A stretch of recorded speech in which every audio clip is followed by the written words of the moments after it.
Well, 4:20 is about when Lucero got home. What an asshole. He texted you at 4:20 in the morning? Well,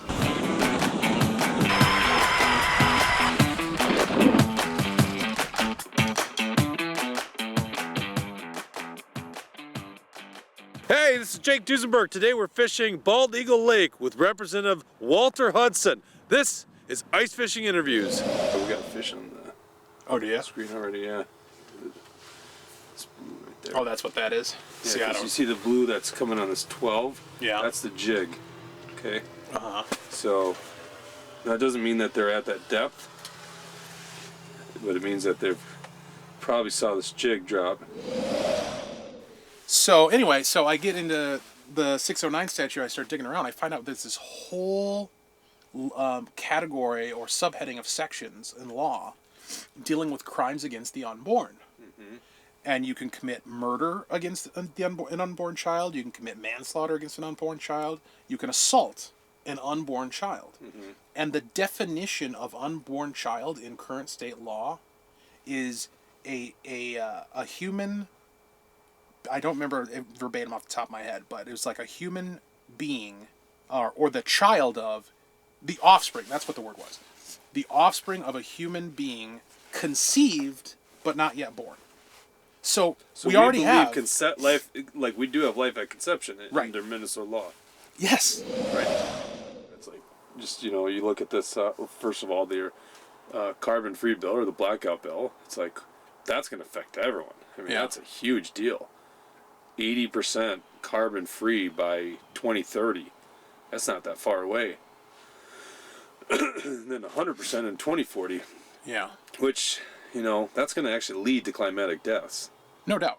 Yeah. No doubt. I mean, already the system, as it stands, is inadequate. Right. You've got rolling blackouts happening in some counties, and that's what the status quo. And their idea is to eliminate. I mean, if you go and you look, if I were to pull out my phone right now, and bring up the MISO power distribution of like where the different sources of energy are coming from, almost 80% of it is going to be sources that the blackout bill considers to be non-renewable.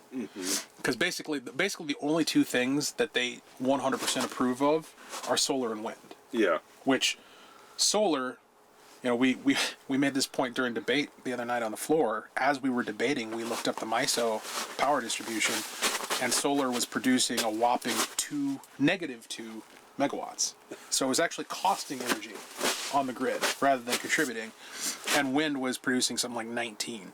So, if you're generous and you say 20%, that means they want to get rid of 80% of our current power sources. Jeez.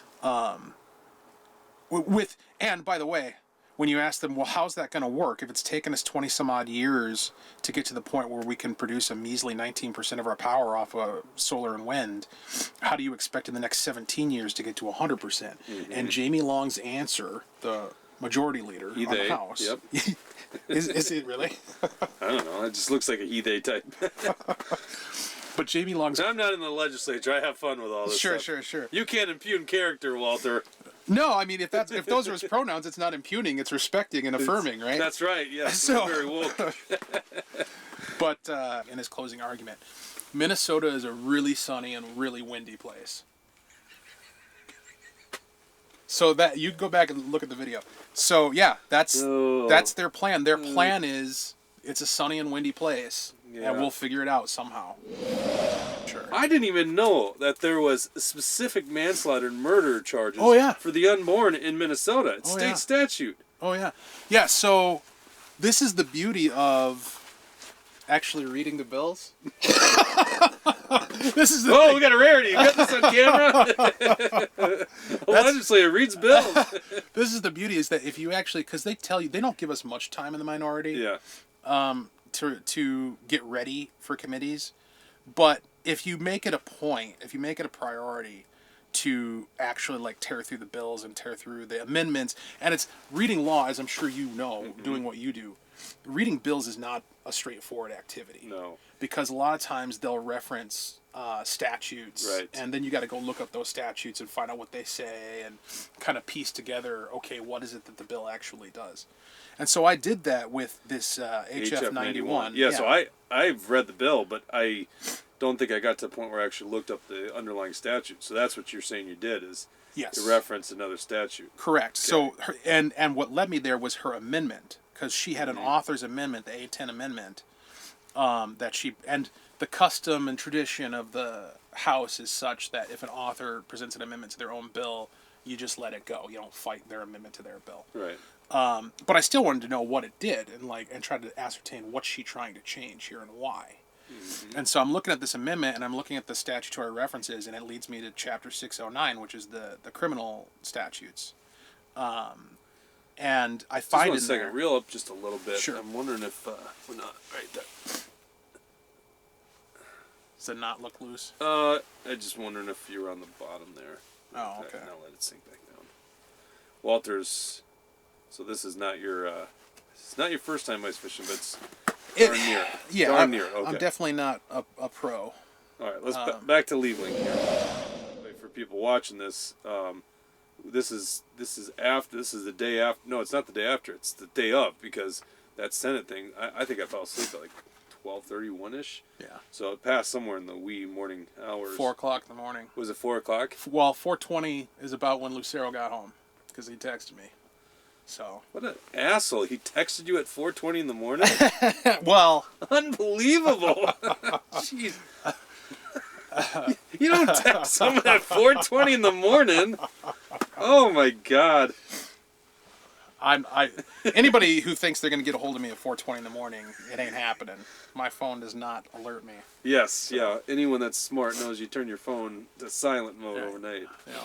All right. Well, that's hilarious. I guess he probably just wanted to do it just so you knew what he had to go through. Well, it's because we had town halls today, and he wanted to give me the heads up that he might be sleeping in. You want to ask your opinion what color blazer to wear? No, he didn't.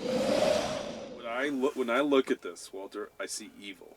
Yeah. I see something that's truly evil, and it's something that's really bothered me.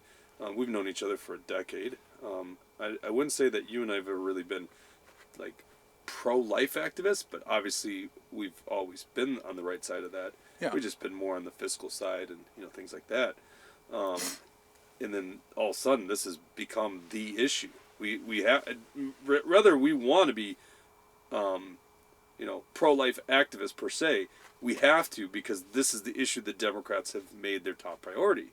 Right. And so I guess I just haven't encountered it to this degree. And then as I go through this, because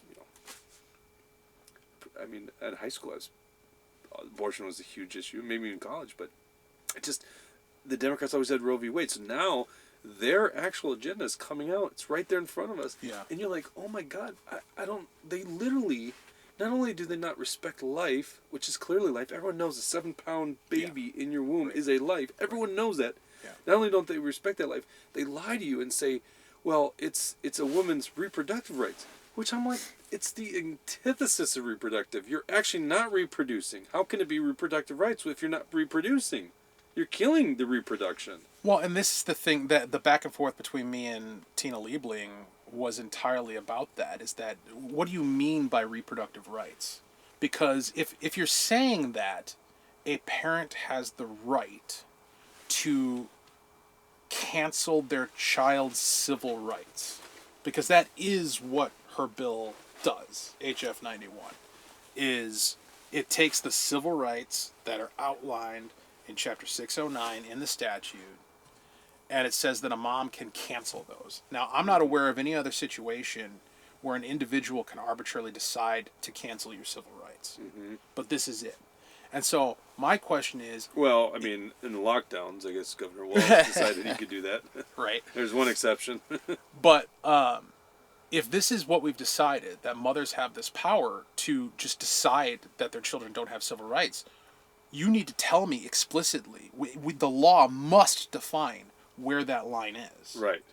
And that's what I asked her in committee this week. Right, and she did not give me an answer. Yeah, she did not answer. Which tells me that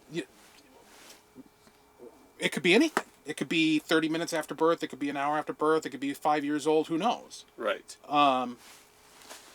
And so that's the level of And recklessness. certainly I think they would argue if it's a botched abortion, it could be that, right? Yeah, yeah. Well, Walter, it was fun. Yeah. I appreciate you joining us for our inaugural episode of Ice Fishing. Yep, no waxy. No waxy. How much time do we have?